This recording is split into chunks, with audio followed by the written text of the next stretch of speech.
Yeah, we're quite focused on the energy transitions as they come, and our CEO Ben has really emphasized one, that the next 100 years is going to be very different than the last 100 years. And of course he's gone on record to say his next vehicle is going to be an electric vehicle. And I think that gives you a fairly good indication of how serious that he takes this entire conversation.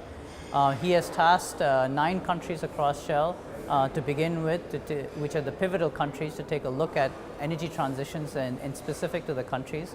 What is recognized is that the transition will be different country by country.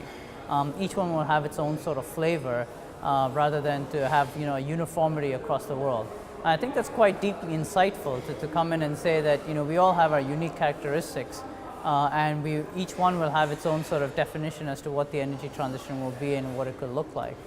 So we've been hard at work to take a look at both the risks that this represents, but also the opportunities that this represents in terms of the way that we will handle the transition.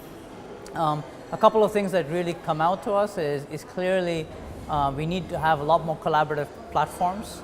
We work very closely with the Energy Transition Commission, the global platform that was created, but we're actively working in countries across all the 9 countries to create more platforms that brings in diverse voices onto the table, that there's a balanced and reasonable perspective as to what some of the changes can be and how we can all work together to resolve some of the solutions.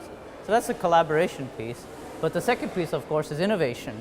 And innovation, not just in technology, as I spoke about earlier, but innovation in terms of business models and approaches, and how do we start to take a look at new ways of defining the energy system and creating economic values.